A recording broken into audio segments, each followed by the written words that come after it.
Over.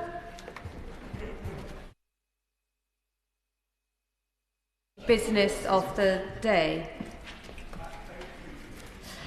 We now come to the Backbench Business debate on the impact of digital platforms on UK democracy, and I call Sorcha Eastwood to move. Thank you, Madam Deputy Speaker. I beg to move that this House has considered the impact of digital platforms on UK democracy. I am grateful to the Backbench Business Committee for the opportunity to host this debate today, and I thank the sponsors and members here present for supporting it. I want to begin by paying tribute to Joe Cox and Sir David Amess, two public servants murdered in the name of hatred, the very hatred and radicalisation that digital platforms fuel. We are failing a whole generation. We are failing young women facing unprecedented levels of abuse and harassment. We are failing young men being radicalised and exploited in plain sight. We are failing democracy itself, as misinformation and intimidation silence voices and distort political participation. Today's digital age presents a new, unparalleled threat to our democracy. Social media is not without its benefits. It allows us to connect with constituents and promote causes, and indeed I'm sure all of us would be looked upon very unfavourably if we did not engage in some shape or form in the online space. It has become one of the few ways young people engage with politics, and that is a good thing. It has played a pivotal role in promoting grassroots activism and greater transparency. However, we now face a national emergency of misinformation and digital violence. Families, teachers and even young people themselves are crying out for an overhaul. Just this past month, we have seen stark reminders of the harm digital platforms enable. The release of Adolescence has rightly ignited a national conversation about online misogyny and radicalisation, exposing the toxic digital culture infiltrating our homes and classrooms. We only have to look at cases like the murder of Brianna Gay to see the horrifying real-world impact. Because the reality is that young men radicalised online don't just stay there. They go out into the world and sometimes commit the most heinous acts of violence. The rising tide of online hate and radicalisation does not exist in isolation. Misogyny, incel ideology and far-right extremism, amongst others, are not just thriving in online spaces. They are being actively cultivated by the algorithms designed to maximise engagement and profit. And that's a really important point about profit, and we'll come to that later. Esther Gay, Brianna's mum, has called social media an absolute cesspit, and members, I'm sure we would all agree.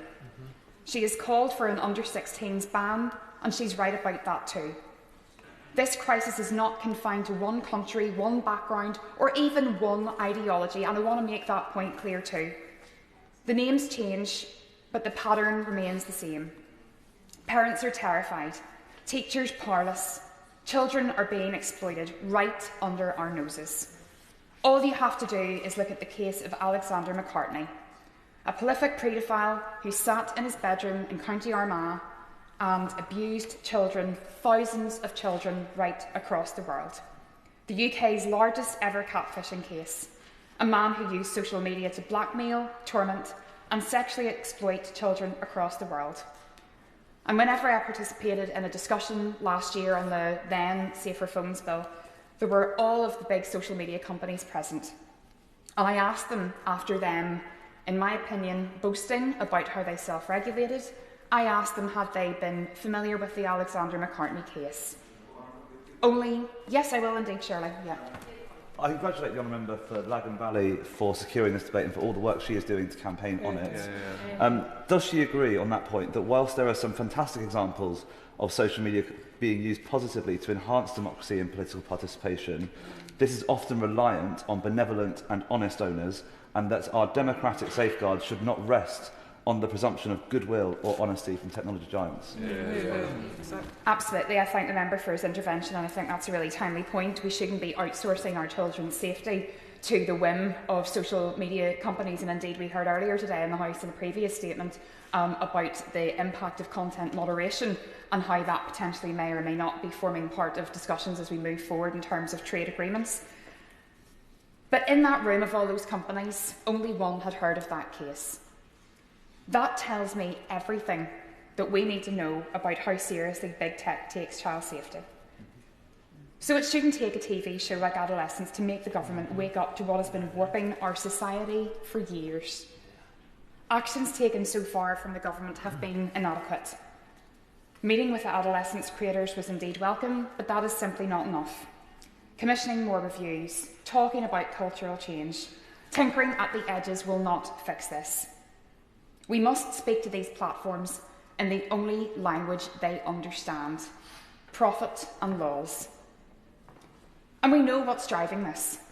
Algorithms, content recommendation systems, and the financial interests of big tech are actively steering vulnerable young people towards ever more extreme content. This is not a side effect. This is their business model. Fundamentally, for me, this debate is about power.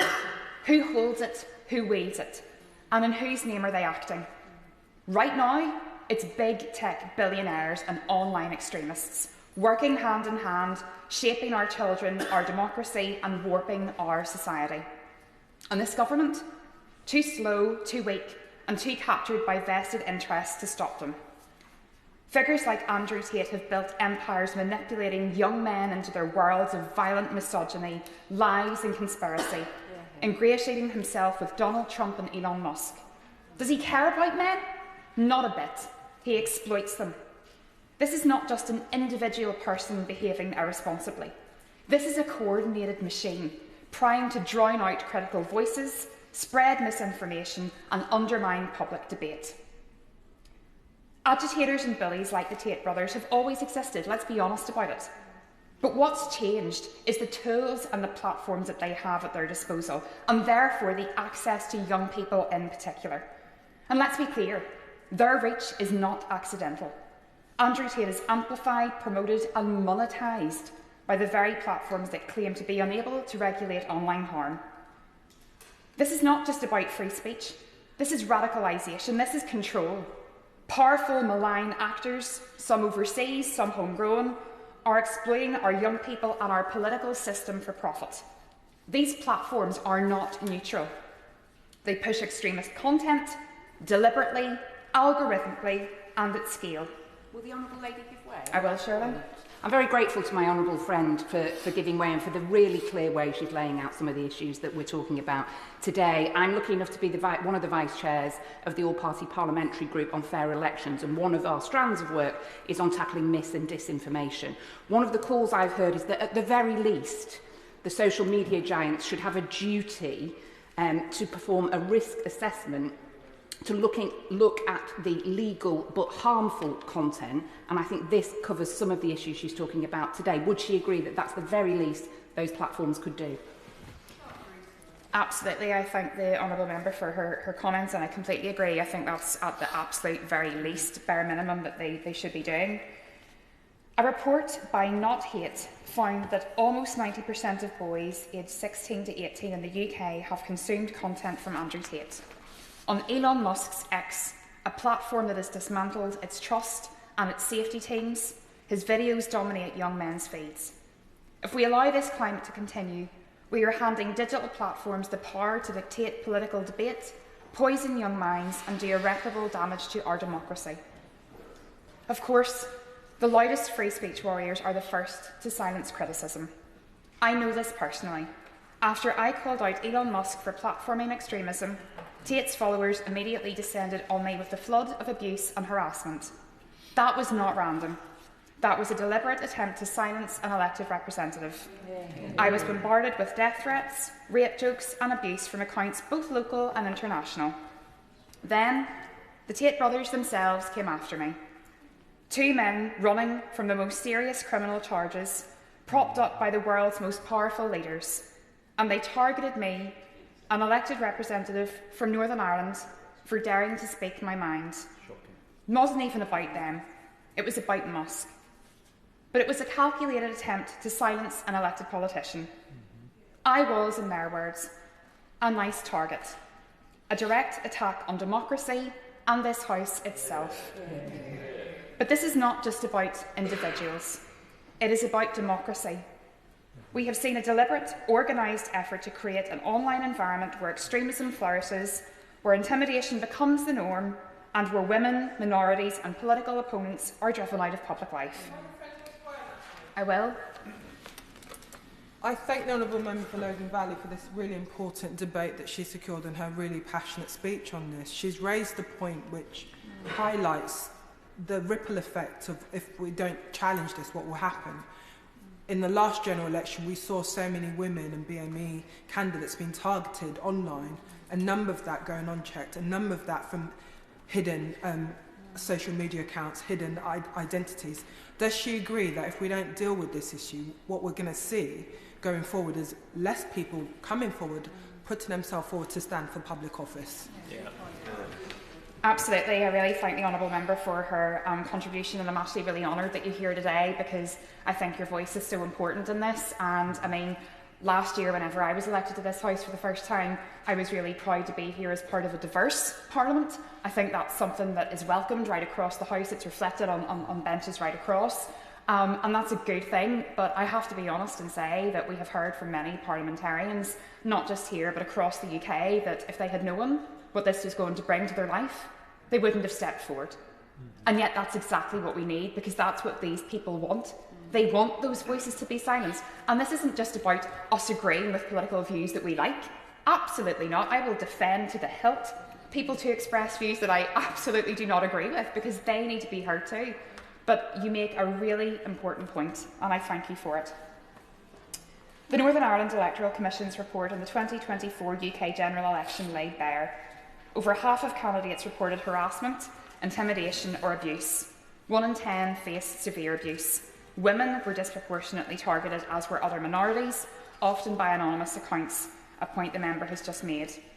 And the consequences were immediate. Nearly 40% of candidates avoided solo campaigning, almost 20% avoided social media altogether. This is a system where intimidation silences voices before they can even be heard. I have heard the same warnings from colleagues across this House. The chilling effect is real. And it's much bigger than this too. Let's be clear, our democracy is under threat, and the battlefield isn't just in Parliament or the ballot box. It's online, where rogue states and billionaire tech moguls are manipulating public opinion for their own ends. The recent Romanian presidential election should have been a routine democratic process. Instead, it became a cautionary tale. A pro-Russian candidate who didn't debate, didn't campaign and supposedly spent nothing, just suddenly surged to the top of the first round. The election was then annulled. That was digital interference in action, a warning for every European democracy, including our own. And if you think this is just happening in Romania, think again. Here in the UK, over half of the public said they saw misleading information about party policies, candidates during the last general election. Nearly a quarter of voters encountered election-related deepfakes, while 18% weren't even sure if they had. The scale of the problem is staggering. Democracy doesn't function when voters can't trust what they see or hear. And yet, the people in control of these digital platforms aren't just bystanders, they are active participants. How is it that Elon Musk, now sitting in Trump's administration, owns one of the world's biggest digital platforms, which has spiralled into a far-right cesspit? Remember when we thought the Silicon Valley's tech bros were going to make society better? More open, more progressive? Yeah, those days are long gone. Now they've tasted power. Now they're in the White House, endorsing the AfD in Germany, while their algorithms push misogynists and conspiracy theorists to the top of your feed. This isn't a glitch in the system, this is the system. A system that rewards the loudest, most divisive voices while drowning out facts and reasoned debate. If we care about democracy here in the UK, we need to stop treating social media giants like neutral platforms and calling them what they are, political actors. Because if we do not hold them to account, we're not just allowing misinformation to spread, we're handing them the keys to our elections on a silver platter. For online abusers, anonymity is not protection, it is a weapon. And overwhelmingly, it is used against women and minorities. For centuries, democratic debate was based on knowing who you were engaging with. Anonymity once existed to protect the speaker from harm. Now, it enables the speaker to inflict harm with impunity. And this is not about free speech. This is part of a political strategy, a coordinated effort to undermine trust in institutions, silence opposition, and create a hostile environment for anyone who dares to challenge the status quo. When those in power let this happen, by dragging their feet on game-changing legislation, by gutting a private members bill and by potentially scrapping a digital tax, handing more money to the very platforms where these predators thrive. They are sending a message to every woman in public life and every girl in this country that their safety is not the government's problem. But what needs to be done? We must deprive these hate figures and predators of the oxygen of publicity. Why is it being tolerated? The Online Safety Act was outdated before it was even fully implemented. It is too slow, too weak, and it harms, and the harms it was designed to address have only worsened.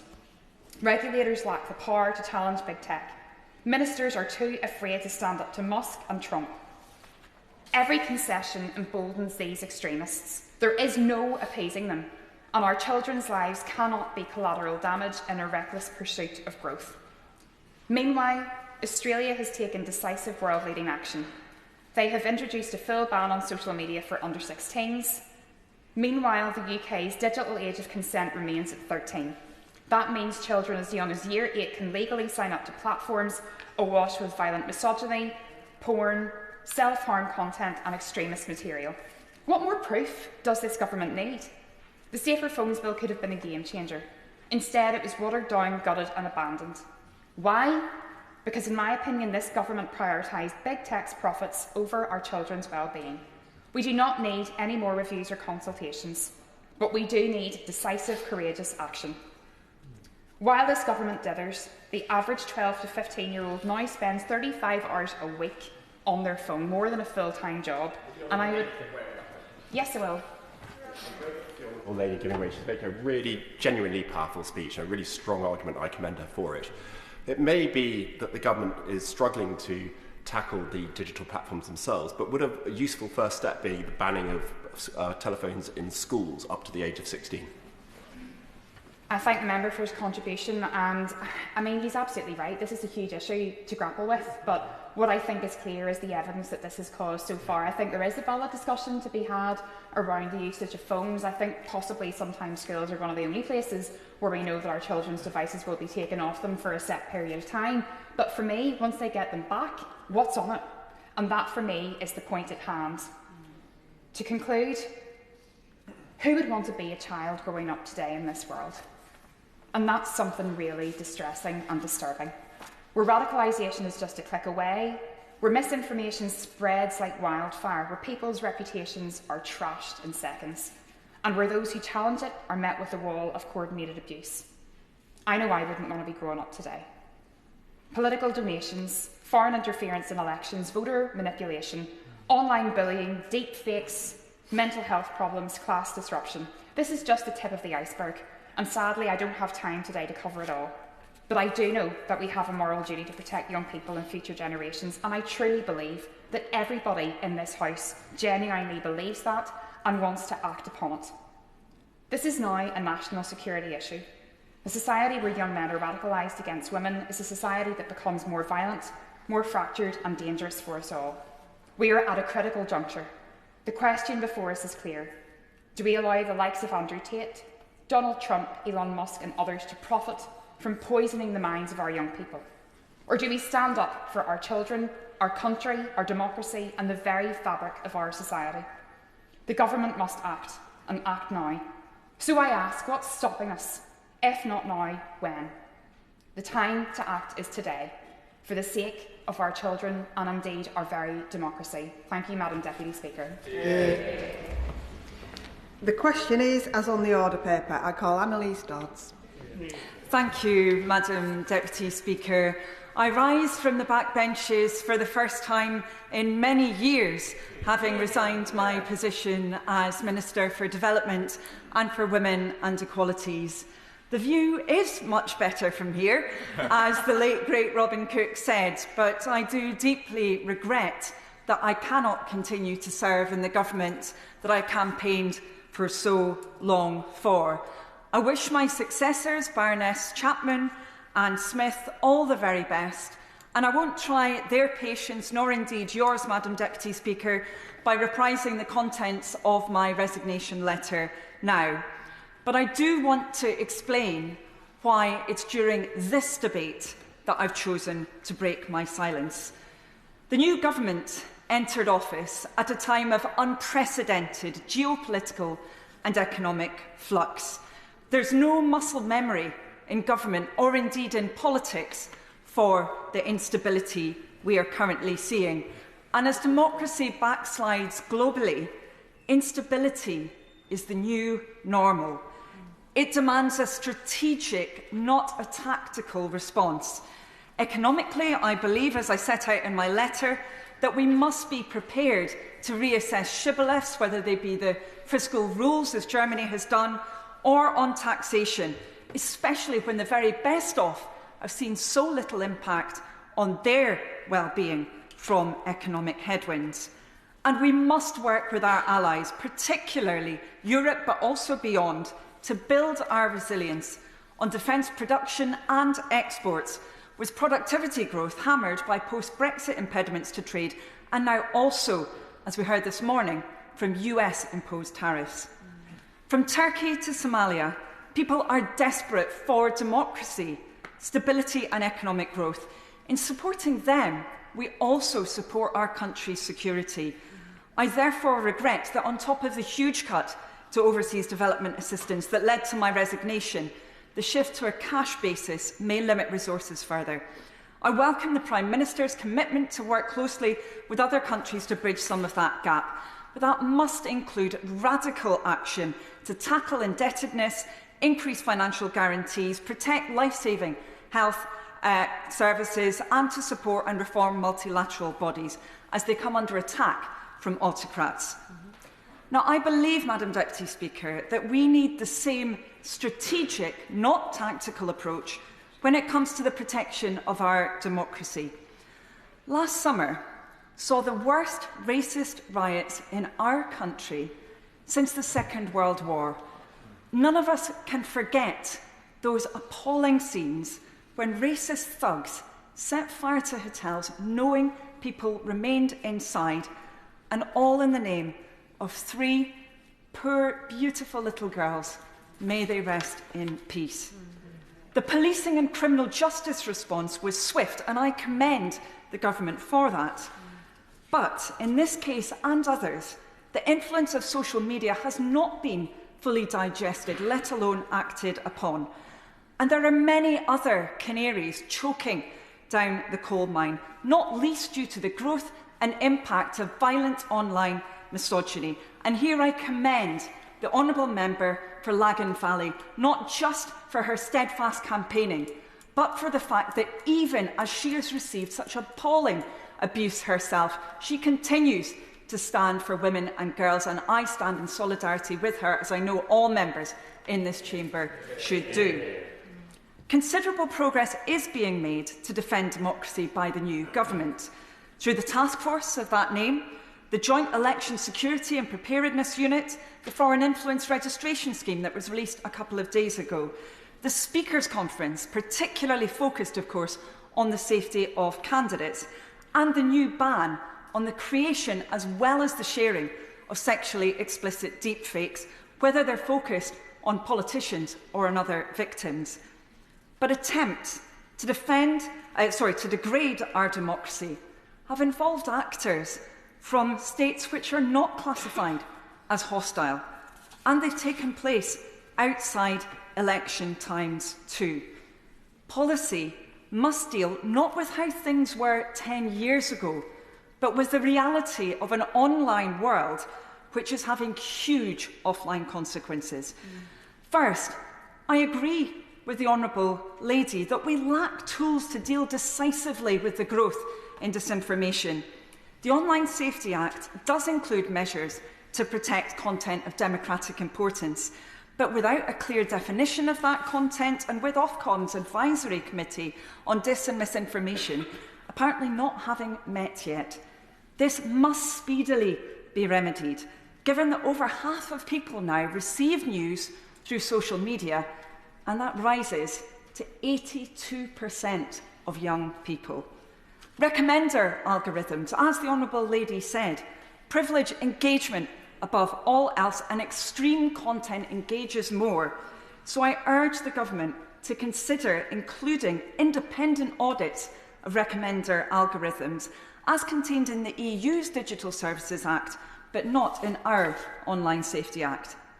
Secondly, our new legislative regime, while welcome, relies on an antiquated separation of large from small platforms. Last summer showed how the far right often switch from Telegram to YouTube to Rumble to other platforms, large and small. When they spread their disinformation, they don't keep that only on large platforms, so regulators should be prepared to act on small platforms too. Third, the new regime was created when the major complaint against platforms was that they were failing to heed their own rules. Now, powerful platform owners are ditching rules, firing compliance officers, and themselves pumping out disinformation. There are no minimum standards in the new regime for platforms' terms of service. I urge the government to look again at this with the care that I know the Minister always displays. Finally, we must work more closely with others seeking to protect their democracies, from Helsinki to Rio, Tallinn to Ottawa, Chisinau to Berlin. In that vein, paralleling the Prime Minister's push for a UK-EU defence partnership, we surely also need a UK-EU structured dialogue on digital policy and the defence of our democracies. In conclusion, Madam Deputy Speaker, I remain grateful to the Prime Minister and my party for providing me with 8 months where I could seek to serve my country as a Minister of State. That was only possible because my constituents in Oxford East afforded me, through their free choice, the opportunity to represent them.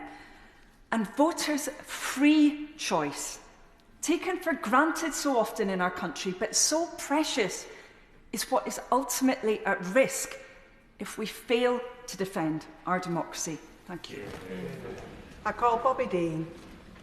Thank you, Madam Deputy Speaker. And can I start by thanking the member for Lagan Valley for an excellent opening speech. It almost made me feel like putting my own down, so I thought I could contribute no more. So thank you so much for that introduction. I think it's worth saying that the people that are going to be speaking out in this debate today are probably not fearful of technology itself. I consider myself a digital native, and I grew up with MSN and MySpace, and I enjoy the connectivity that social media brings to us all. It's transformed our society in ways that are for the good.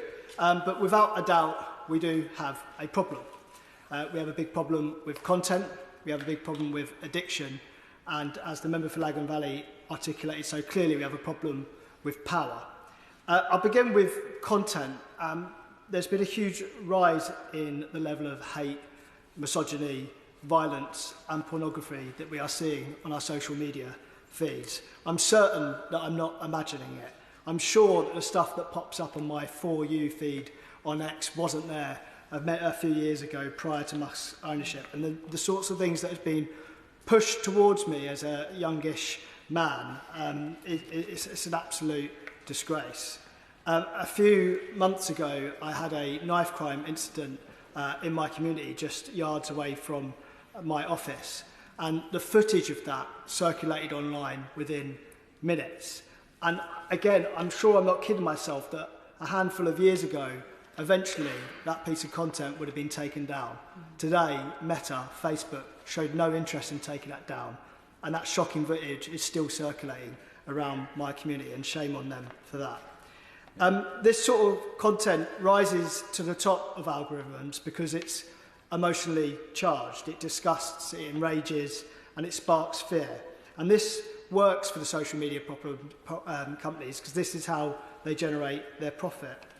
And when you apply this kind of emotional charged content to news, it means that it's no longer judged by its veracity or the insight it provides, but by its ability to provoke. And that means that misinformation travels so much more quickly than the truth. I come to the point about addiction. I think we have to understand that this particular form of emotional engagement is new. I think there are people out there that say that we've always kind of had emotionally engaging content via TV, via radio, via newspapers. But I think the type of emotional engagement that happens on these platforms is genuinely new because it's addictive by design. Once upon a time, the brightest minds in the world all wanted to go work in law and medicine. Now many of them are working for these big tech companies, trying to work out the circuitry of our brains in order to keep us addicted to their platforms. They do that because we don't pay for these platforms, but we do pay for it with our attention, and the more we look at their platforms, the more ad revenue they generate. So that is particularly new, and we need to come up with new regulation to address it. The second element of addiction that's interrelated is the way it interacts with algorithms. We funnel people down these echo chambers, reduce their exposure to the other person's view, and ultimately this damages critical analysis and leads to the kind of polarisation that I believe we're seeing in our politics today. And so with the unregulated content full of misinformation being supplied to people incessantly as we remain addicted to our devices and stuck in particular bubbles, you think to yourself, just imagine how dangerous this could be if the technology got into the wrong hands. But of course, it already has. Yeah. As a Liberal, I always remain sceptical of concentrations of power. But because we know how vulnerable it leaves society. But somehow we've allowed big tech to make the argument to us, to governments across the world, that their oligopolistic power over this industry is justified, somehow a natural order, something that we should make an exception for in our global economy. And in doing so, we've allowed a handful of firms to dominate the digital world. They control huge amounts of our personal data, and now they control our discourse as well. As is already mentioned, the vast majority of 18 to 24-year-olds now use social media as their primary news source. And as each generation passes, the role of TV and newspapers and radio is only going to continue to diminish. And I'll just say that I was at a careers fair at a local school the other day, and I had a young kid, he must have been about 13 years old, and he almost immediately started talking to me about Donald Trump in a positive way. And I sort of said to him, where are you hearing all this stuff? And of course he answered, TikTok. And I think his mates all giggled because they were all doing exactly the same thing. We are not treating this with the seriousness that I think that we need to. And I just one more remark about the media environment as well. Lots of the more clickbaity outlets, you know, they generate their revenue not by the quality of their content, but by how many people they manage to get onto their websites, because that's how they get ad revenue. Many of the more sort of considered and maybe critical publications are often behind a paywall. And I think this is driving a lot of our public conversation at the moment because of what media is available to people for free. And if most people are going to be getting their news from these digital platforms, then we're left at the whim of those who are in charge of them. And the people who are in charge of these platforms not only have the control of their platforms to manipulate our discourse, but they also, of course, have huge amounts of personal wealth and sadly can interfere with politics in a way that you always have been able to, through donations and through influence through their personal wealth as well. So this is a double-edged sword for us as well. As we've seen, this kind of wealth and influence has had real-world impacts. We've most recently seen Elon Musk's role in the US election. If we think back a bit further, there was a kind of intransigence from Facebook over the dark ads that were running during the Brexit campaign, where nobody knew who was responsible for running those ad campaigns for some time. And of course, the organised pylons and everyday disruption that was explained earlier on, the attempt to silence politicians in their everyday contribution to everyday debates. Now, over the last few years, I did feel like that we were starting to make some progress in society on this topic. We did have the formulation and the introduction of the Online Safety Act. It did feel like greater efforts were being made to check the power of social media giants. But it does feel like right now we're about to go backwards again. Obviously, we saw Meta's reaction to the election of President Trump, meaning that they're going to roll back their moderation capabilities. And here in the UK, we had the discussion earlier on today where things like the Online Safety Act and the Digital Service Act, some of the few tools that we've got in our toolbox to tackle these social media giants, they're kind of up for discussion as part of a wider trade negotiation with the US. We must fight really hard to keep those tools in our box and to keep those protections. But I think we are kidding ourselves if we think those alone will be enough. Free press is a fundamental pillar of a liberal democracy, and these digital platforms are threatening that fundamental pillar. I believe that this House needs to start talking about what further action we can take, as well as just protecting the legislation that we already have in place, because without it, I think all of our places are under threat. Thank you. Yeah. I call Martin Rhodes. Thank you, Madam Deputy Speaker. Firstly, can I thank the member for Lagan Valley for bringing this debate to the Chamber today. Throughout history, from the printing press to social media, technological advancements have often outpaced the laws meant to regulate them. Today, digital platforms evolve at a speed that outstrips government's ability to fully understand or regulate their impact. This is especially concerning for democracy, which depends on informed citizens making choices shaped by debate. Yet democracy is increasingly undermined by bad faith actors, misinformation and manipulation. Young people, as digital natives and future voters, face particular risks, and governments owe them a duty of care to help them develop in an informed and safe way online. However, older citizens with less experience of social media and newer tech platforms can face difficulties too in how they interact and interpret information or disinformation. In addition to the risks of early forms of digital platforms for democracy, such as the spread of misinformation, contemporary digital platforms now possess novel risks such as deepfakes, AI bots and short-form video content. I wish to focus on this speech about how this relates to our democratic engagement. In Scotland, 16-year-olds have the right to vote in local and national elections. And with the government's manifesto promising votes at 16 in UK elections, it's important to consider the impact of digital platforms on young voters and the younger generations who will one day become voters. It will be unsurprising to most to hear that young people are extensive users of digital platforms, and their online habits are evolving rapidly. According to Ofcom, 86% of 9 to 16-year-olds use social media, and even among children as young as 5 to 7, a third are now active online. Platforms like TikTok and Discord are increasingly shaping young people's understanding of the world, including politics. As for how much time these children are spending on social media, Ofcom reports that children aged 5 to 15 are now spending an average of 5 hours and 24 minutes a day engaged in social media activity. It's right to note that there are some positive benefits to the use of digital platforms with young people in our political system.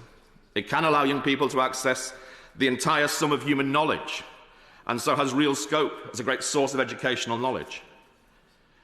It can not only provide helpful information and analysis on our politics, but also can act as a new means of getting young people engaged and interested in our democratic system. Even with this being the case, it remains the fact that there are real risks and harms associated with children's use of social media and their outlook on democracy. Recent TV shows, as mentioned already, like Adolescents, have highlighted that digital platforms can act as echo chambers where extremist communities can influence young people's ideas and opinions.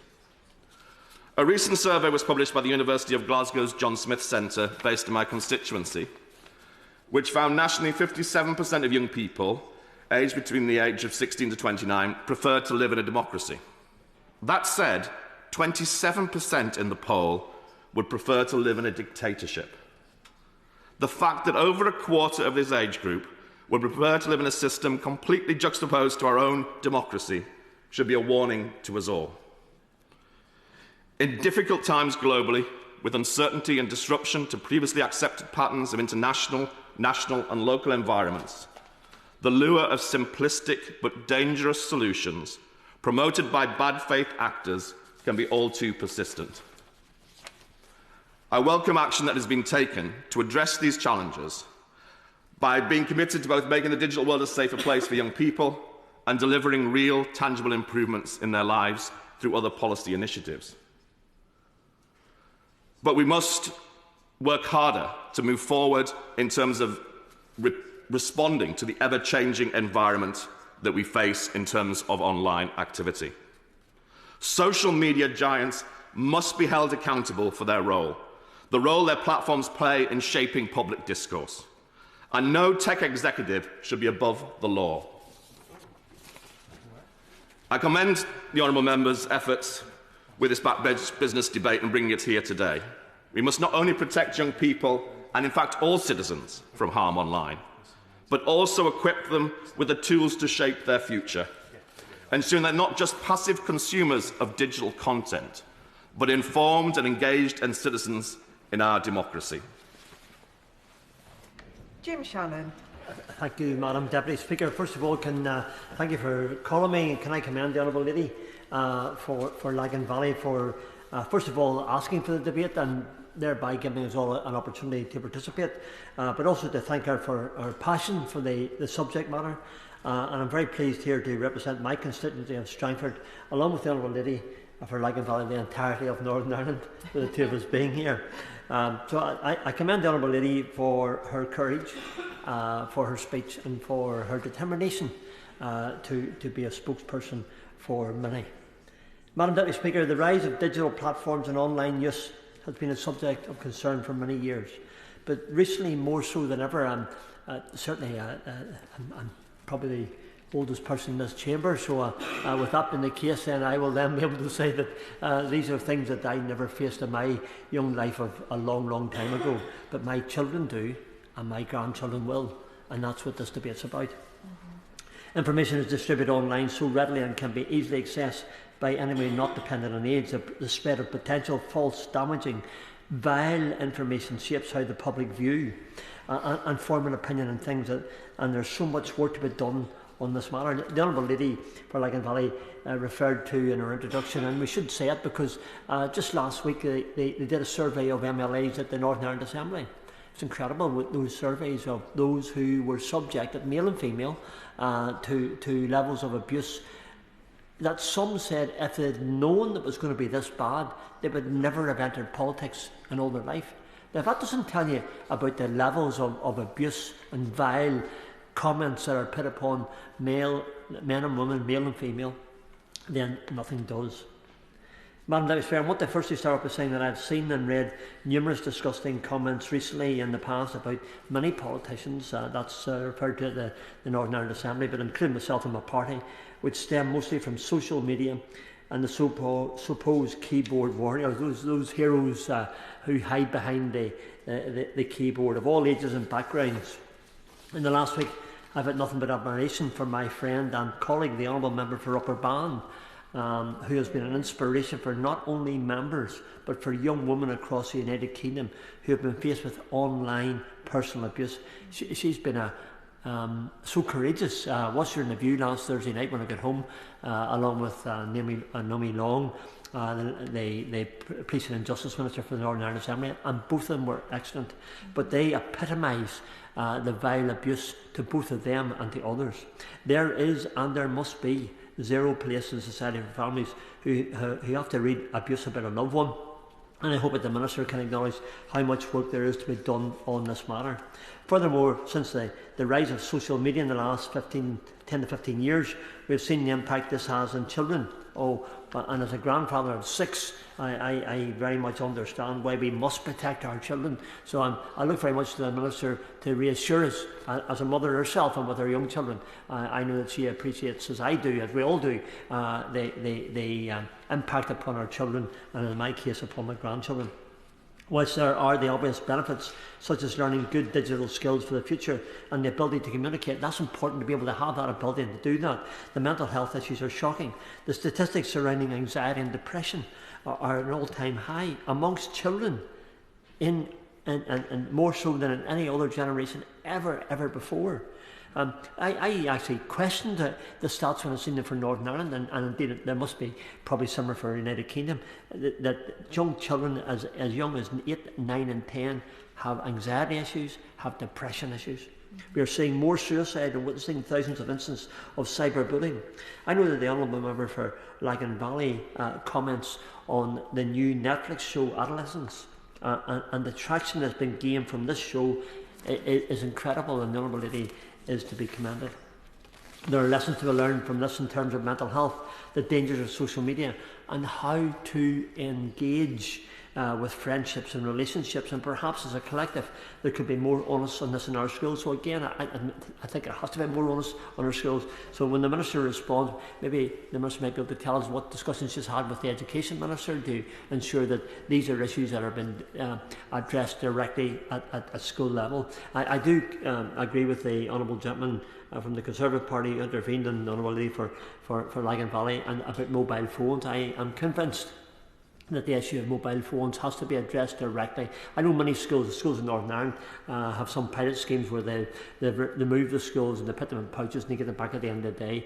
But it seems to me that if our Education Minister, Paul Given in Northern Ireland, can see that this has to be done really with great respect to everyone here, it should be done here as well. In terms of being an elected representative on social media, yes, it's important to have a presence to engage with local representatives and constituents. But for me personally, I have a very limited engagement with social media. It could well be a generational matter, and I suspect it probably is. But I say this as well. Or it could also be the fact that I've seen some of the devastation that social media can cause. And it's no secret of the misinformation that is out there. So I'm probably fortunate that I can't, and I have limited contact, but I also understand the dangers of it as well. The right to freedom of speech is important. But there is a difference between healthy debate and disagreement in comparison to vile and non-necessary comments. I suppose in this House I've always tried, Madam Deputy Speaker, to engage with everyone in a suitable way, and always to be friendly and be respectful of others who have a different opinion. And I probably introduce those with great respect to the Honourable Gentleman. Then, Honourable Lady, I will then make my comment, which may be at odds with what the Honourable Lady is saying of the Honourable Gentleman. I've spoken in debates in the Chamber numerous on the online safety bill and the need for greater regulation of social media. There's a responsibility, I believe, on the government in conjunction with social media companies to ensure that people are safe. Yes, safe for our youth, as we know the adults should know better. But unfortunately, some of the adults don't know better, and they need to be controlled. Young people are impressionable and are inclined to go with crowds, and not only that, but are growing up in a world where social media is massive. The correct provisions need to be in place. So I look to the Minister for her response on these matters, and I know we'll not be disappointed because I know the Honourable Lady understands the issues that we have, because the Honourable Lady is facing the same issues with her own family as well. To conclude, Madam Chair, Deputy Chair, it can be unexplainable how much work is to be done. There's a responsibility on us personally, on teachers, on social media companies and parents to ensure that online safety is of the utmost priority. There is more work to be done than to say it's simply down to the parents. It's not just down to the parents. This is a joint effort, and we must work harder together. So I look forward to working closely with colleagues in relation to this matter in this chamber, from all parts of this chamber, all parties, because we all have the same connection and the same goal we wish to achieve. And I hope that the Minister will commit to working with her counterparts in the devolved nations to ensure that the same strategy and the same response is one that we can have everywhere. Madam Speaker, thank you so much. I call Leigh Ingham. Thank you, Madam Deputy Speaker. I'd also like to thank the Honourable Member for Lagan Valley for sponsoring this debate, as I know how important it is to her and all of us here. We're all representatives of democracy, and it's important, in fact crucial, that we as a government address the concerns about the impact of digital platforms on our democratic process.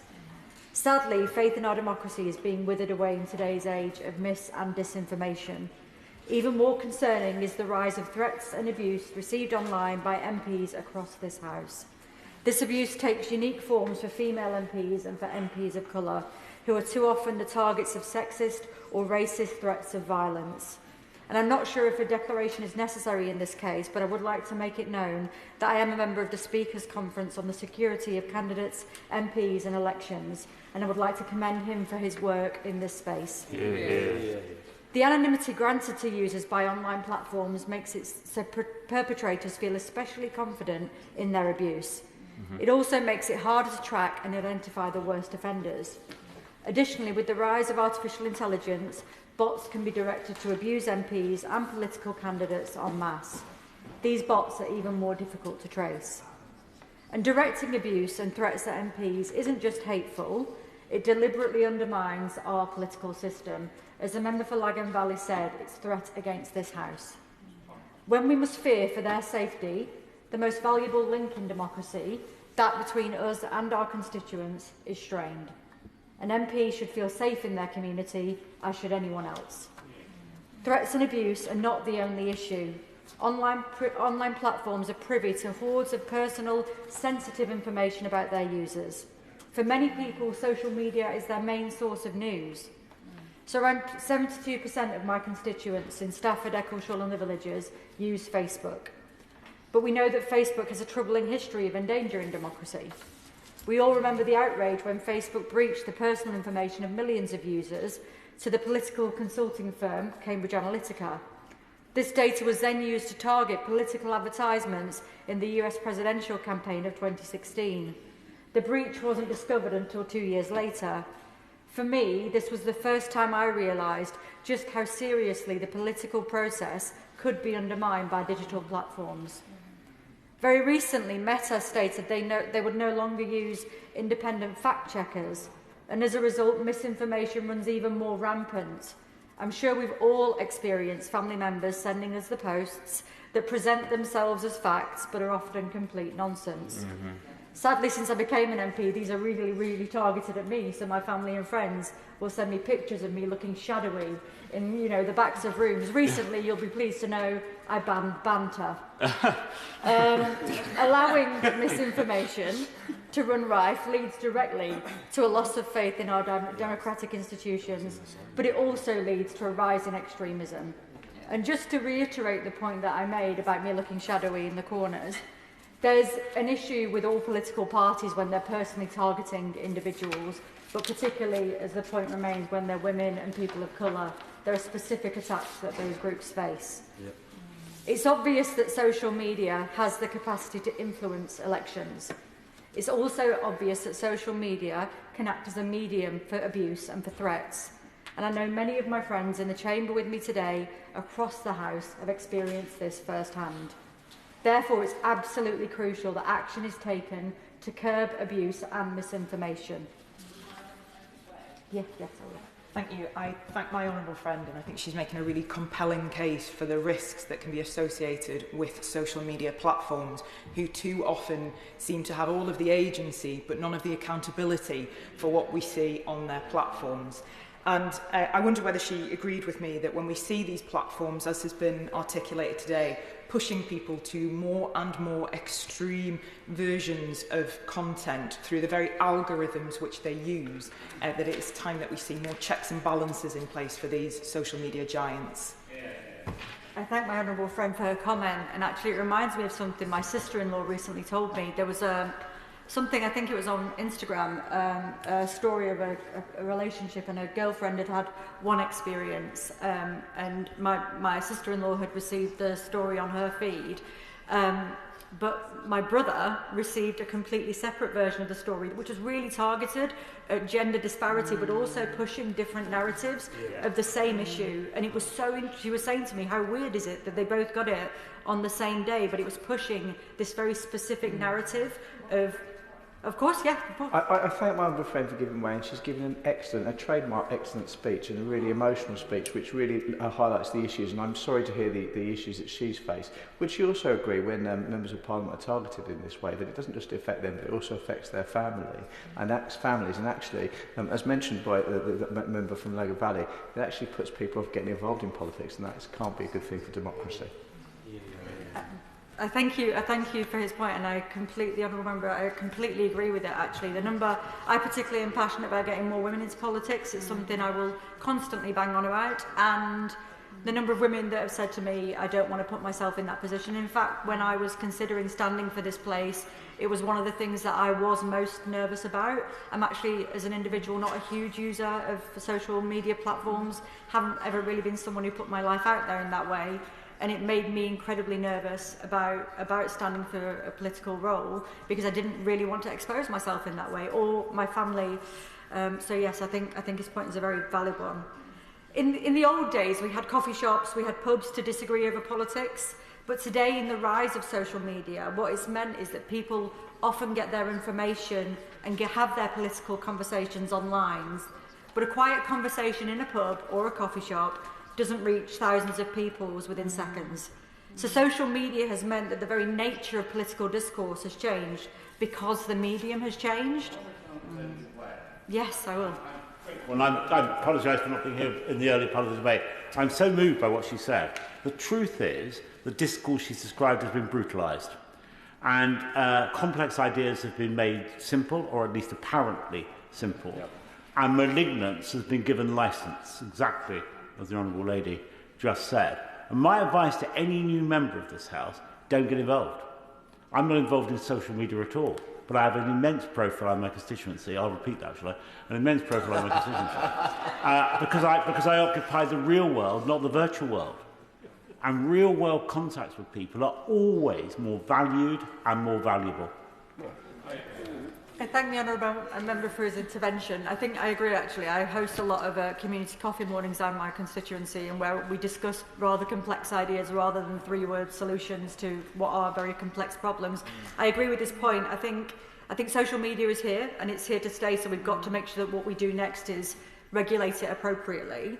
I think it's our duty as members of this House to ensure that our constituents still have an avenue which to share their opinions, and I agree with the member for Lagan Valley on disagreeing with people. I think it's an incredibly important feature of our democracy, but we must enforce guidelines which protect users from harmful content, misinformation and abuse, because ultimately we must restore faith in our political process, and I think by improving the discourse we can improve our democracy. So I look forward to seeing the Minister outline the government's plans to tackle some of these issues. And I'm now going to impose an immediate 5-minute time limit. I call Manuela Perteghella. Thank you, Madam Deputy Speaker. I start by congratulating the Honourable Member for Lagan Valley for this timely and urgent debate. As we are already aware, the digital age has brought about an unprecedented opportunity for campaigns of any kind, including campaigns of nefarious origins and by malign agents who seek to undermine democracy and the safety of our people. Digital platforms are proliferating at a rapid pace and reaching an unprecedented number of British citizens. They have become the most powerful communication tool of our age. They are able to absorb vast amounts of detailed personal information about its users. Further, these platforms can apply complex algorithms to create tailor-made campaigns and personally targeted advertisements and content, including spreading conspiracy theories, extreme content, abuse towards citizens and elected officials, as we've heard. Regrettably, successive governments have not been proactive to tackle this threat.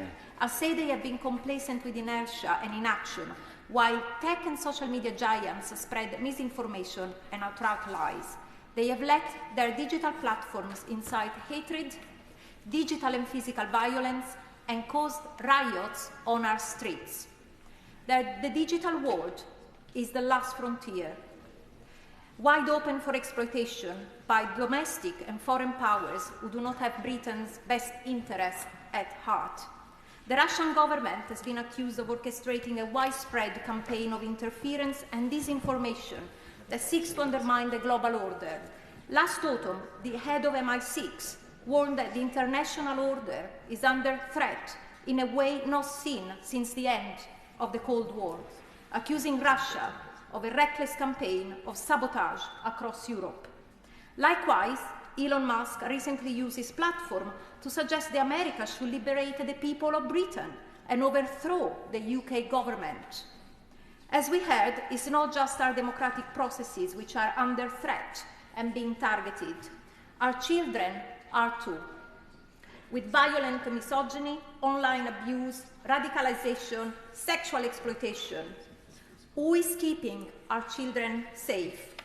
The Online Safety Act must not be watered down in any future negotiation of trade deals with the US. Further, the spread of misinformation online has the power to dramatically alter the outcomes of our elections and referendums, and in doing so, change the course of this country. Who will take responsibility for the regulation of digital political campaigns? The Electoral Commission says its focus is on campaign finance. The Information Commissioner's Office says its focus is on personal data. The Advertising Standards Authority says it doesn't regulate political adverts. When we do not regulate to protect our democracy and our children and young people, we rely on these companies to regulate themselves. We hope that Facebook's three-part strategy to target misinformation is robust enough. We hope that Google's Centre for Content Responsibility takes its job seriously. And we hope that the EU's fine levied against techs for spreading disinformation has any real impact. Unfortunately, our hope will be in vain. In this time of global challenges and unsettling times, we must take the protection of Britain and its people into our own hands. We cannot rely on our safety to be a priority for any other nation or unelected tech billionaires. We need regulation and legislation in order to protect the people of Britain and ensure that our democracy is not affected by lies propagated by groups and individuals who do not have Britain's best interests at heart. Effective tech regulation of digital platforms would result in radical real-time transparency for political advertising, for example, donations and spending. It should result in strong laws for digital safeguarding, especially for young people and children. As America, influenced by its tech billionaires, withdraws from its role as the protector of the free world, let Britain step up to the mark and become a global leader in digital transparency, regulation and safeguarding. Thank you. I call Dan Aldridge. Thank you, Madam Deputy Speaker. It is an honour to contribute to today's debate on such a critical issue. As the former head of policy for the British Computer Society, this was one of my passion projects. I pay tribute to my honourable friend, the member for Lagan Valley, for bravely bringing this debate to this place as it affects us all. As MPs, we have a duty not only to preserve democracy, but to strengthen it. We must safeguard the integrity of public discourse, yet increasingly the conversation is manipulated by a handful of powerful billionaires, unaccountable corporate giants and malicious actors, foreign and domestic, all counting on us to dither and retreat at the scale of the challenge. Public trust in digital platforms is eroding as the people behind the algorithms driving these platforms wield unprecedented power and influence over millions without any of the checks and balances that the rest of our democratic institutions have been shaped by for generations.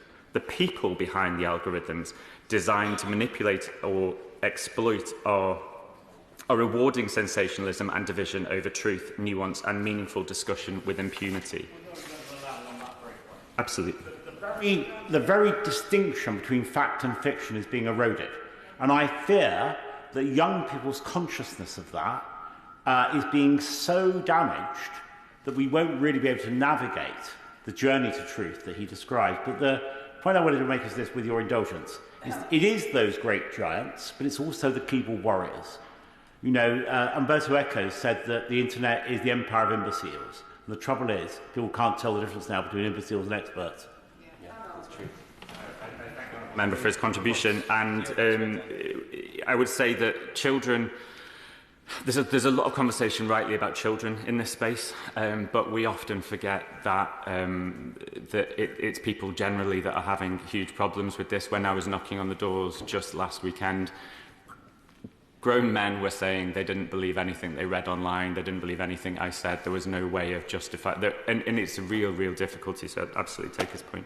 And it's important that we talk about the people behind the algorithms, and this is the important point that I think we need to make. Yeah, absolutely. Good way on that point. I think it's important not only that we make a distinction between fact and fiction, but will he also accept the distinction between real and fake people operating in some of these spaces as well? Yes, absolutely, and I think the honourable member for Stafford mentioned earlier about the difficulty with identifying or holding to account the bots and the non-people actors that are causing so much problem. But I talk about the people behind the algorithms and platforms in debates like this because it's far too easy to lose perspective and characterise algorithms and digital platforms as something intangible and alien to us when we are actually in control of them. In 2020, the former member for Uxbridge, when he was Prime Minister, claimed that mutant algorithms were to blame for the 2020 exam fiasco. This was a masterclass in deflecting blame from the egregious human failure and the line of responsibility, which tracked right back to the heart of his government. The consequences of which still impact the thousands of young people, my constituents included, whose life plans and chances were upended by the hubris of a government enthralled to the promise of tech as a quick fix. Sensationalist headlines of mutant algorithms serve no one other than those avoiding the finger of blame, and it all comes at the expense of a meaningful space to discuss the issues that truly matter to our constituents, such as the cost of living, the housing crisis, and the need for better public services, and we must do better. Online disinformation is a persistent and pernicious threat to our democracy. False narratives spread much faster and they stick much harder than truth. Populist snake oil salesmen hawk false hope online and pervert public perception, and they sell simple solutions to complex problems to desperate people, and they intentionally undermine our institutions to their own ends. Will my honourable friend give way? Absolutely will. I thank my honourable friend for giving way. Does he agree with me that many of the people operating in the background are doing on behalf of our foreign adversaries, countries like Russia, Iran and others that outsource this sort of work to sow division inside our society, and we should work as hard as we can with the government to tackle this? Thank you for his intervention. I will get on to that in a few minutes. Disinformation has become a stealth weapon wielded by hostile states and domestic actors alike to destabilise communities, societies and undermine democratic norms. We saw the real-world consequences of this just last summer with inflammatory content spread with impunity online, fuelling riots and civil unrest. This serves as a stark warning that disinformation does not remain online. It has dangerous real-life consequences. And in my constituency, I saw how people manipulated fear in our most vulnerable communities, using online platforms to promote their own craven political agendas. And this is something I will never forgive them for. Will the Honourable Member give way on that Absolutely. point? Would he agree with me that there is a responsibility upon all of us who are fortunate enough to be in this place to use our voices proportionately, carefully and with respect, because actually we have power to inflame and create situations and antagonise situations that can make them much worse by utilising these platforms. As the honourable member knows, I'm a very moderate human being. But I absolutely agree, and one of the things that I have wanted to do in this place and in my work in my constituency is to always look for the positive angle to things and to talk with moderation and to calm community tensions rather than inflame them for political aim. And I think that is something that that I see much more of at the moment, and I'm very, very grateful for that. Stronger regulations, greater transparency and real accountability are essential, but so is meaningful and applicable education and training. One will not be fully effective without the other. Platforms must act in the public interest, have greater ethical oversight and governance, and not simply follow the corporate interests of shareholders. The voices of ordinary citizens, not the interests of the few, must shape our national discourse, and the UK has to push for global consensus where it can in an increasingly challenging and complex world. I will give way. Yes. And he's made an incredibly impassioned speech which comes from a place of real experience. And as has been mentioned today, though, we see an incredibly stark divide in the younger generation. Recent research from Generation Z has shown it is more polarised than ever, with, as has been mentioned, over 25% of young people preferring authoritarianism. Does he agree with me that it's time to make sure that our young people are able to access new Absolutely, we need to be creating spaces in our schools and in our community situations for that sort of debate. I am really encouraged by the work of my colleagues in government, including my honourable friend, the member for Enfield North, who are taking their responsibilities to the British public seriously and showing an openness to engagement which was sorely lacking under the previous administration in the policies around technology. I look forward to working with my colleagues to take the necessary steps to protect and strengthen our democracy in this digital age. This government has a moral duty to act in the public interest on this. Let us work together to restore faith in our democracy and our institutions and show that we are still the masters of our own destiny, even in this brave new digital world. Thank you. I'm now imposing an immediate 3-minute time limit. Susan Murray. Thank you very much, Madam Deputy Speaker, and thank you to the Honourable Member for Lagan Valley for bringing this important debate and for her courage. Yeah. As we have heard, the Netflix show Adolescence has for many been a wake-up call about social media's dangerous impact on our worldview and beliefs. A young boy groomed online by an incel culture that is hostile to women murders a female classmate for resisting his prejudice against women. Campaigners have recently warned of this issue. Months before Adolescence was released, Zero Tolerance's Many Good Men report highlighted the need to better regulate platforms that spread misinformation and radicalisation. This is of particular importance for young people, including those in my constituency of Mid-Dunbartonshire, as nearly 60% rely on social media as their primary information source, including news, as we've heard. If radical content already fuels violence against women and girls, we must be aware of the effect on democracy. The Honourable Member for Glasgow North referenced research at Glasgow University, and recent work in King's College London showed that over half of Gen Z think the UK would improve under a strong leader who is unconstrained by Parliament or elections. More worryingly, when explicitly asked if they would prefer a dictatorship, 6% said yes. Yet, when questioned on this stance, they clarified that they simply want a leader who can effect change quickly, as current progress is too slow.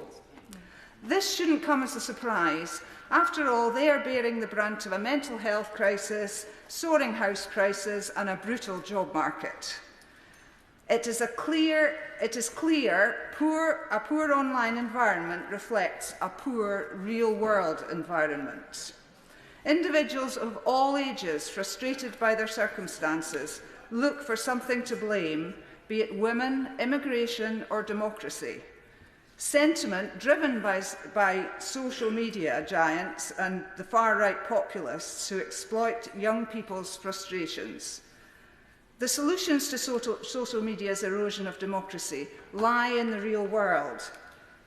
The John Smith Centre stresses that politicians should be more open and transparent and address young people's housing and employment concerns to reduce disillusionment.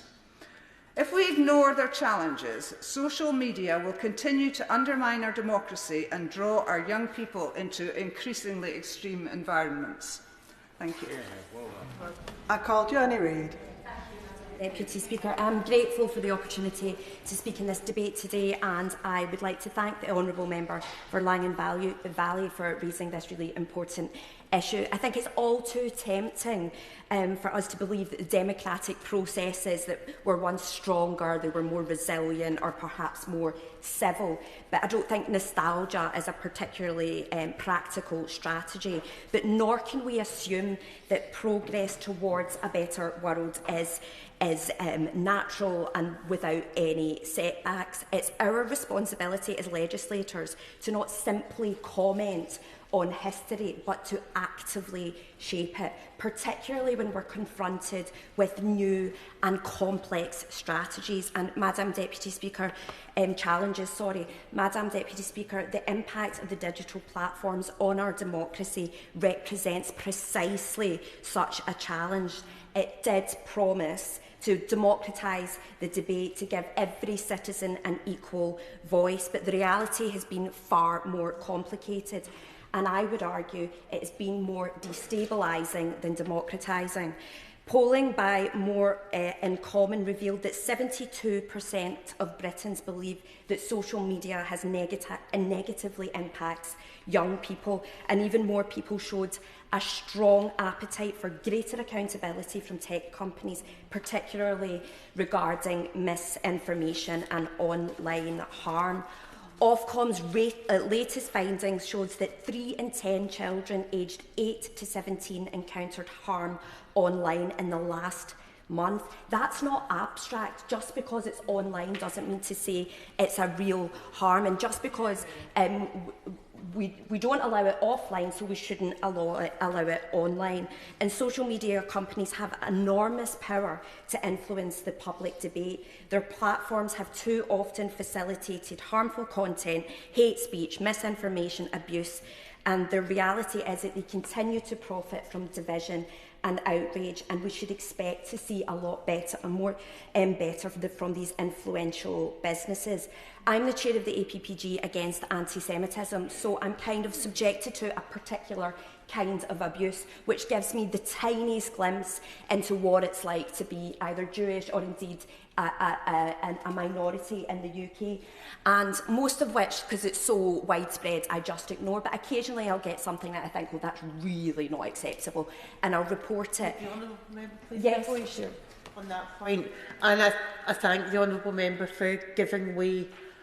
We've commented a lot. There's been a lot of comment, about in this debate about the impact on members' families, but the other aspect you're talking, the Honourable Member's talking about her particular experiences of abuse in her role as a chair. Would she agree with me that it's her staff that also have access to it?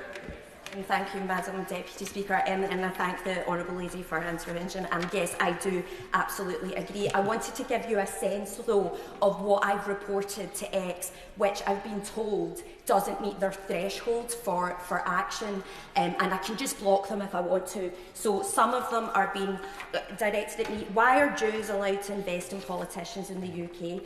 Are you Jewish? Most Jewish children are weak and neurotic and struggle to understand things the way advanced Aryan children do. You're not well bred, you're a quarter tainted of Jewish blood. That softens the heart and darkens the soul. And in relation to the Holocaust, it didn't happen, mate. This didn't reach the threshold for X's harmful content, and it was allowed to continue. They are operating with impunity in this country. We need transparency in algorithms, proactive content moderation, and genuine cooperation with regulators like Ofcom should absolutely not be optional. Tech companies must understand that to access our markets and our citizens, it carries clear responsibilities, and if they want to operate here, they need to obey the law of our land. And this isn't about stifling innovation or freedom, it's about to... Oh, sorry. Thank you, Madam Deputy Speaker. The strength of our democracy lies in its people, their voices, their concerns, their participation. And the Labour Party, I know, has always been a party of the grassroots, particularly in Cornwall, a party of real individuals engaging with real communities. And we are not the party of faceless bots, anonymous profiles or foreign interference. Yet, as we reflect on last year's general election, we must confront an unsettling reality that the integrity of our democratic process is under threat from hostile actors and unaccountable digital platforms such as those we have spoken about today. In my own constituency of St Austell and Newquay, I've seen this manipulation firsthand. The administrators of the local Reform UK Facebook group, supposedly representing my constituency, are not local at all. Not a single one that I can see has anything to do with my constituency.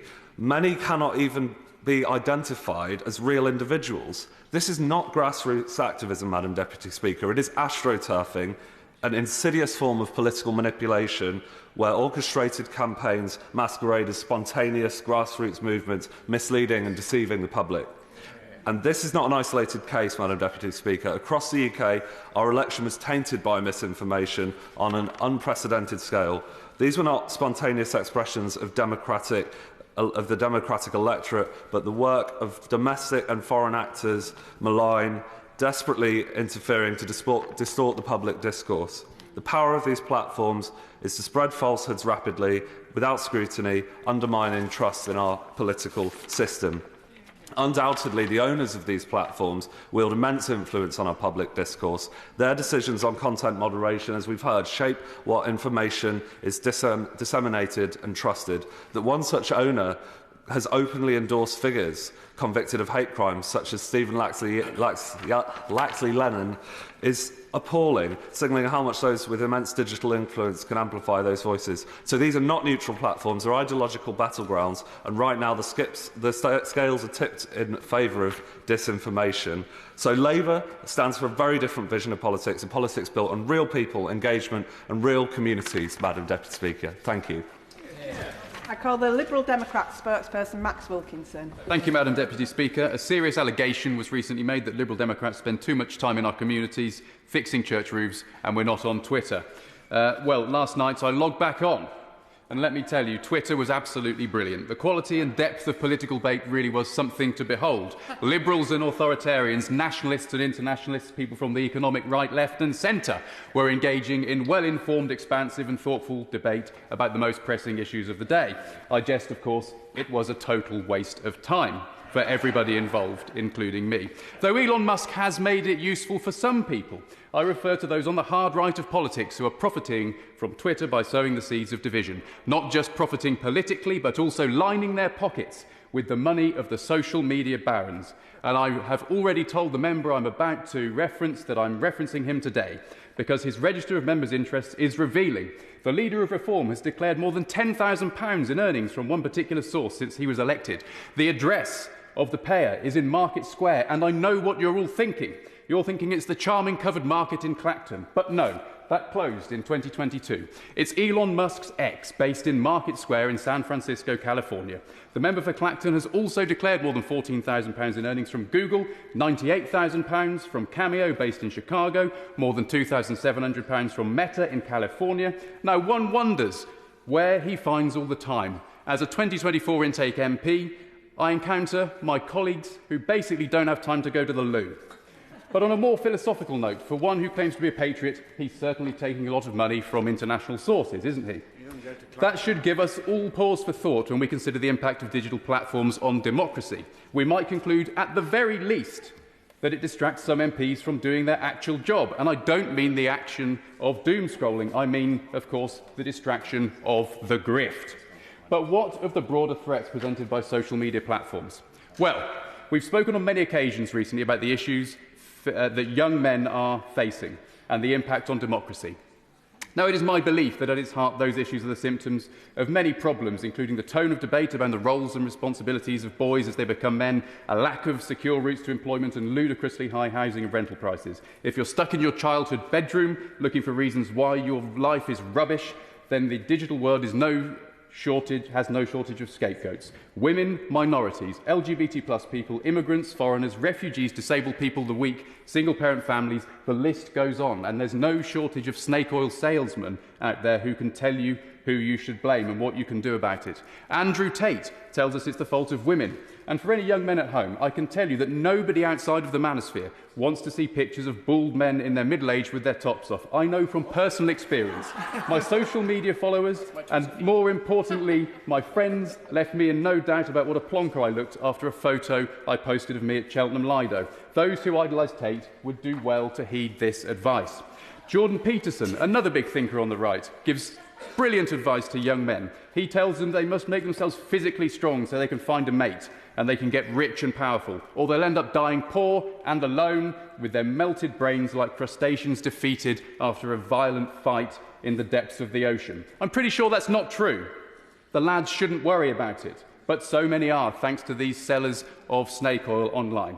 Thanks to President Trump and those who argue for a bizarre form of freedom of speech, not for everyone, the truth is now a contested concept, and it's intertwined with fear and hatred, which are both a threat to our democracy. And we all know where the truth goes to die, don't we? Well, the answer is whichever social media platform you like. You just start posting outlandish stuff, you keep going, you double down, you find a mad and hateful narrative. You tell everyone it's free speech, and before you know it, you might be lucky enough to become a successful online grifter with your top off. Perhaps you'd be an MP, or maybe even the President of America. Madam Deputy Speaker, 2 days ago it was April Fool's Day. I hate April Fool's Day. You know why? Because the world is now so ludicrous, you don't know what's a joke and what isn't. And even worse, what you post as a joke might end up being shared by so many people so many times that it's somebody else's truth eventually. In the worst case, that becomes part of a hate-fuelled conspiracy theory. I won't mention it, you all know what it is. And there are many increasingly popular conspiracy theories online that have nothing to do with hatred at all, but they're plainly bizarre. I will not name them here for the sake of my inbox and the inboxes of all of you, but every single one of those outlandish claims is a threat to our democracy. And those views are going round the world quicker and quicker, thanks to social media. But what should we in this place be doing about it? Well, while digital and social media platforms can be good for democracy, as others have said, they're inherently vulnerable to misinformation and abuse. They reduce the quality of public debate. Look no further than the riots following the tragedy of the Southport attacks. That tragedy for those individuals, those little girls and their families, was compounded for so many by what happened in the following days because people were whipped up into a frenzy by false rumours leading to more violence. Musk's X, Zuckerberg's Meta and other social media companies facilitate that spreading of misinformation. And they have made it entirely clear to all of us that they do not care. Let's face it also, platforms like TikTok and Snapchat are making our children sad and depressed. They're putting a check on the development of the adults of the future. They absolutely cannot be trusted. Back to Musk. He used his purchase of Twitter to further leverage his influence over the world's largest democracy. He changed the rules to boost his own posts and push aside those who he disagrees with. Freedom of speech, of course, but more free for others. And from his own platform, the world's richest man has made several direct interruptions of our democracy. Last summer, he sought to further incite disorder, posting that in the UK, civil war is inevitable. He also called for America to liberate the people of Britain and overthrow the UK government, and has suggested he might bankroll the Reform Party. Now, while I have some sympathy with ministers dealing with Trump, do they really think it's wise to be so gentle with him when his right-hand man Musk has called for them to be forcibly ejected from office? I realise that ministers are limited in what they can say, but I'm pretty sure I know what they think. And regardless of diplomatic norms, it is plainly absurd. Worse than that, it makes our once strong nation look weak. What should we do? Social media companies themselves must take a larger role in tackling misinformation. It's clear they're not going to do it without government intervention. They need to get on with it. Liberal Democrats believe that stricter regulations must be introduced to ensure they are properly challenged on the spread of misinformation. We must stand up to them. We must intervene to protect our democracy. As a Liberal, I believe that unchecked power and wealth are inherently dangerous. As a Liberal, I often take my whip from J.S. Mill, who warned the idea that truth always triumphs over persecution is one of those pleasant falsehoods which most experience refutes. We must heed that warning in this debate. Ben Spencer. Thank you, Madam Deputy Speaker. And I'll start by thanking the Backbench Business Committee and the member for Lagan Valley for bringing forward this very important debate today. Digital platforms can both enhance and undermine democracy. Social media can increase awareness of elections and candidates, encouraging participation and voter turnout, but it can also lead to abuse of democratically elected MPs, councillors, politicians. Even more worrying is the threat of electoral interference from malign international actors. And I'm grateful to all members from all parties who took part in what I think was an incredibly thoughtful and interesting debate on such an important issue. For time reasons, I can't reflect back everyone's speech, but I do want to just pay particular heed to three members who've spoken. The first being the member for Lagan Valley, and I'd like to start off thanking her for her incredibly powerful speech. I'm sorry about the abuse and the attacks and the threats that she's experienced. Any attack or abuse to an MP is an attack on our democracy. And we have brilliant representatives in this place. I'm proud to be a Member of Parliament on this, the greatest Parliament in the world. And it's a duty on us to stand up for our fellow colleagues, for members across the House, and for elected representatives at all levels. And on that note, I'd particularly also like to thank her for mentioning Jo Cox and David Amos. I was elected after Jo Cox was murdered, but I did get meet David Amos before he was murdered, and I still have a letter that he sent me when I was elected as a new MP, and I know also Jo Cox is very much missed by all of us. And sadly, what happened to them it clearly makes, if the point needed driving home, just the importance of making sure that we deal with these problems and we get this right. I'm going to pick a bit later in my speech one of the points that she raised regarding issues around disinformation and misinformation, and also with regards to digital watermarking.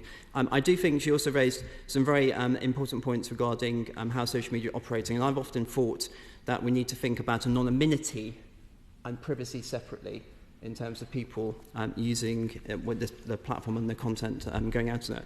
I'd also like to pay a tribute to the member for Oxford East, who used the speech as well to give in part some of the comments regarding her resignation. Principles aren't principles unless you act on them, and I really hope that she has the opportunity to serve His Majesty's government at some point again in the future. And I'd like to mention, again, I'm sorry, there's so many brilliant speeches, I'd like to reference everybody, but due to time, some of the comments from the member for East Kilbride and Strathaven that really jumped out at me, particularly the quotes that she read out in this chamber, those vile, vile comments. And I'd be grateful if the Minister could also, in terms of her winding up, just comment on that, and perhaps what reassurance she can give the House that these are being dealt with appropriately by the digital online platforms. Madam Deputy Speaker, protecting the integrity of our elections and stopping the influence of malign foreign actors is a critical role for government. It's the government's responsibility to work closely with the Electoral Commission and others to protect the integrity, security and effectiveness of UK referendums and elections. The Electoral Commission has a wide range of investigatory and civil sanctioning powers, and the government is also able to refer more serious matters to the police or National Crime Agency. As outlined in the previous government's response to the Intelligence and Security Committee's report on Russia, the UK's adversaries adapt a whole-of-state approach to hybrid and malign activity and tackling it, and therefore it requires a cross-government and cross-society response. To respond effectively, it is necessary for the government to draw on skills, resources and remits of different departments, agencies and non-government organisations. Considering the current geopolitical landscape, it's essential that the government keeps all aspects of this approach protecting democracy under review so that it can quickly adapt to any new threats that emerges. Now, this is not an issue facing the UK alone, but democracies across the Western world. Political parties are successfully harnessing the impact of social media to reach cohorts of voters that are normally uninterested or disillusioned. This is a good thing, but other countries are facing interference from other states, Russia and China. So how should governments respond? The previous government was resolute in defending our country from hostile state activity, and the last government brought forward the Elections Act 2022, which restricts third-party campaigning to UK-based groups and eligible overseas electors, so that only those with legitimate interests in UK elections can campaign at UK elections. The Election Act also contains new measures requiring digital imprints on online campaign material and greater transparency in political funding. The previous government also passed the world-leading Online Safety Act, and I know many members have made reference to the Online Safety Act. Its provisions have only recently come into force in terms of regulating this area, and I hope the government will continue to very actively monitor what Ofcom is doing to make sure that it's working appropriately. There are also threats from artificial intelligence, disinformation, and in particular the ability of AI to create realistic videos, images, impersonating trusted public figures, including political and religious leaders. The risks of this are clear to all to see. In the data bill at committee stage, we tabled an amendment which would set up a technological standard of digital watermarks. In part, this is about ensuring that we can help solve some of the issues around AI and copyright, but also it's about ascribing authenticity to what people are putting out on social media. And I suspect many colleagues across the House, as like me, would like to have the ability to put a digital watermark on material they put out so that people can be sure content that they're creating is from the person who purports to be creating it. The government voted this amendment down, but I hope ministers will work with us to support it going forward. Madam Deputy Speaker, to finish, we must ensure that regulations are effective and up to date with the latest technology. We've got to ensure that the public are made aware of the risks of AI-generated content, deliberate disinformation, and tackle foreign interference in our elections. Digital platforms can also enhance democracy, and it's important that we don't lose sight of that. And like it or not, traditional media is no longer the primary news source for many, using things like Twitter, Facebook, TikTok, Snapchat, all being part of this ecosystem. If we as politicians want better participation in democracy, and I believe all of us, of course, do, we cannot vacate social media, although I'm very jealous of the people who don't use it on it in many ways, or vacate the online space, but ensure that it works for all of us. Yeah. Call Minister for Real Clark. Yeah. Thank you, Madam Deputy Speaker. I want to begin by thanking the member for Lagan Valley for securing this debate. I'd like to join her, the Honourable Member, in honouring the memory of our dear colleagues, Sir David Ames and Joe Cox. Madam Deputy Speaker, I'm grateful to the Honourable Member and all the other speakers for the incredibly powerful and insightful contributions to today's debate. The government shares the members' concerns for the impact that online harassment, intimidation, abuse, mis- and disinformation has on our democracy. And existing and emerging technologies have led to changes in the information environment and will continue to shape our future. But it is and always will be an absolute priority for the UK government to protect our democracy, and we remain well prepared to do so with robust systems in place. I was really grateful to the Honourable Member for Lagan Valley for sharing her experiences. The House should absolutely hear the abuse that she and the hate she has faced online, and there is no place for that. And I thank her for sharing that. The government is committed to combating violence against women and girls, and the Online Safety Act requires Ofcom to develop and enforce guidance for tech companies, and this guidance aims to ensure that platforms implement measures to reduce harm to women and girls online. The Act imposes legal responsibility on online platforms, including social media platforms, gaming platforms, dating apps and search engines, to protect users from illegal content and material harmful to children, and addressing issues that disproportionately affect women and girls. And these measures reflect government's commitment to creating safer online environments, acknowledging the unique challenge faced by women and girls in the digital space. And while in putting this guidance together, Ofcom consulted with Domestic Abuse Commissioner, the Victims Commissioner, and experts in the field. And I guess the effectiveness of these measures depends on its robust implementation and enforcement that we will monitor closely. As she knows, the online safety only started being implemented in spring this year. The government will keep the Online Safety Act under review, and whilst we know it's a landmark bit of act, that we know it's not perfect, so we will continue to keep it under review, and we will not shy away from strengthening it where it is required. Madam Deputy Speaker, the Online Safety Act, as I said, is already being implemented and will introduce protections to protect people from illegal content, for example, child sexual abuse, terrorist material, as well as protecting children from harmful material. I just wanted to make it clear to the House and all members who raised it, It is not up for negotiation.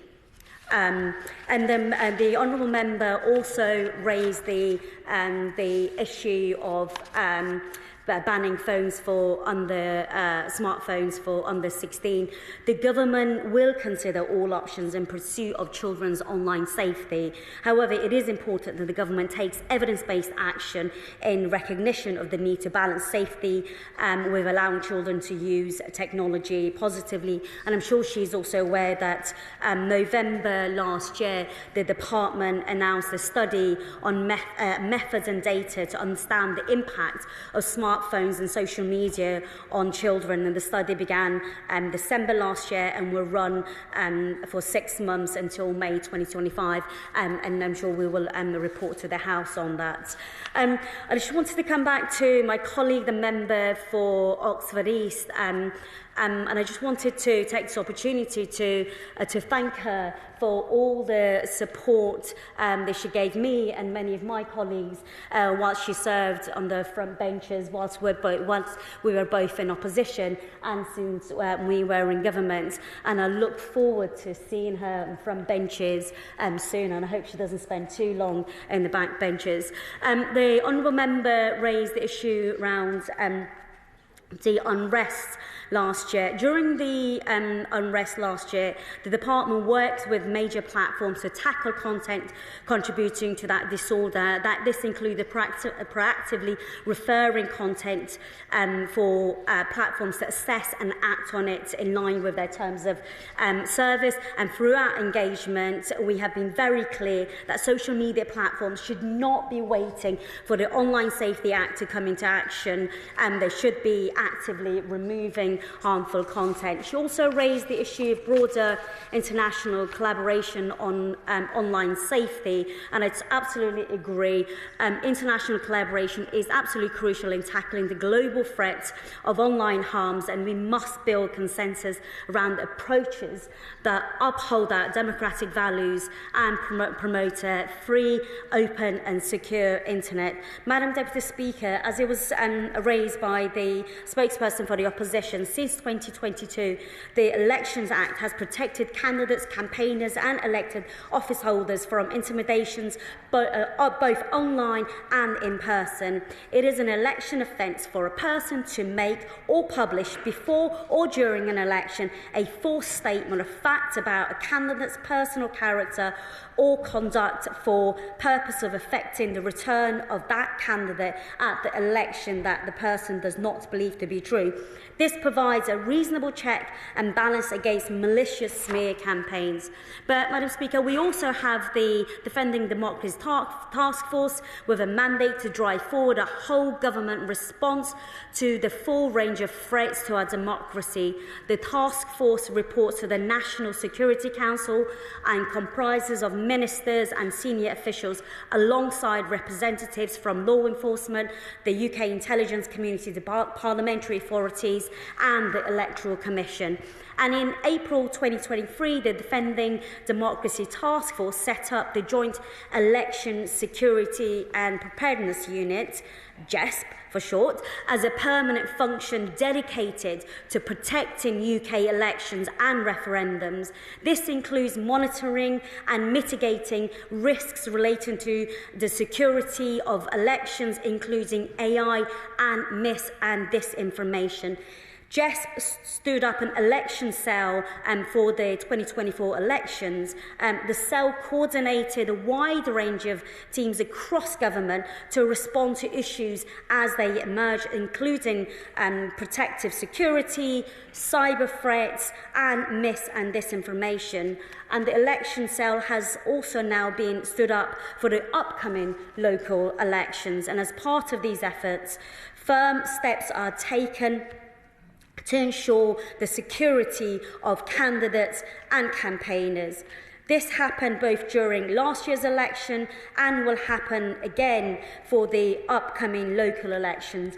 Candidates were issued security advice and guidance was made available on gov.uk about risks they face, including AI and disinformation.